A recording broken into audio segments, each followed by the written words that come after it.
ಎಲ್ಲ ಹೇಗಿದ್ದೀರಾ? ಚೆನ್ನಾಗಿದ್ದೀರಾ? ನಾನು ಸೂಪರಾಗಿದ್ದೀನಿ. ನೀವೆಲ್ಲ ಚೆನ್ನಾಗಿದ್ದೀರಾ ಅಂದ್ಕೊತೀನಿ. ನೋಡಿ ಬೆಳಗ್ಗೆ ಪಾರೆ ತೊಳಿತಾ ಇದ್ದೀನಿ. ಚಳಿ ಇದ್ದರೂ ಏನು ಮಾಡೋದು, ತೊಳಿಲೇಬೇಕಲ್ಲ. ಆಮೇಲೆ ಬೆಳಗ್ಗೆನೇ ತರಕಾರಿ ಸಾರು ಮಾಡಿದೆ. ಇವತ್ತೇನು ಟಿಫನ್ ಮಾಡಲಿಲ್ಲ. ನನ್ನ ಮಗಳು ಬೇರೆ ಎದ್ದು ಬೆಳಗ್ಗೆ ಓದ್ಕೋತಾ ಇದ್ಲು, ದಿನ ಓದ್ಕೋತಾಳೆ.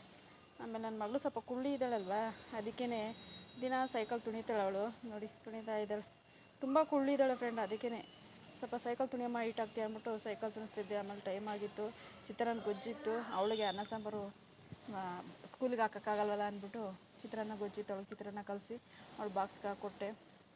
ಆಮೇಲೆ ಅವಳು ಚಿತ್ರಾನ್ನ ತಿಂದ್ಬಿಟ್ಟು ಅವಳು ಸ್ಕೂಲ್ಗೆಲ್ಲ ಹೋದ್ಲು. ನಾನು ಆಮೇಲೆ ಮುದ್ದೆ ತಿನ್ನೋಕ್ಕಾಗಲ್ಲ, ವಾತಾವರಣ ನೋಡಿ ಹೆಂಗಿದೆ ಅಂತ, ಚಳಿಯಾಗಿ ಅಪ್ಪ ಬೆಳಗ್ಗೆ ಈ ಥರ ಇದ್ಬಿಟ್ರೆ ಬೇಜಾರು, ಏನು ಕೆಲಸ ಮಾಡೋಕ್ಕೂ ಆಗಲ್ಲ, ಬೇಜಾರಾಗುತ್ತೆ. ಆಮೇಲೆ ಬೆಳಗ್ಗೆನೇ ನಾನೇ ಮುದ್ದೆ ಮಾಡಿ ತರಕಾರಿ ಸಾಂಬಾರು ಮಾಡಿದ್ನಲ್ಲ, ನಾನು ತರಕಾರಿ ಸಾಂಬಾರು ಮುದ್ದೆ ಮಾಡ್ಕೊಂಡು ತಿಂದ್ಬಿಟ್ಟು ಕೆಲಸಕ್ಕೆ ಹೋದೆ ಫ್ರೆಂಡ್. ಇದಾಗಿತ್ತು ಪುಟ್ಟು ವ್ಲಾಗು. Thank you.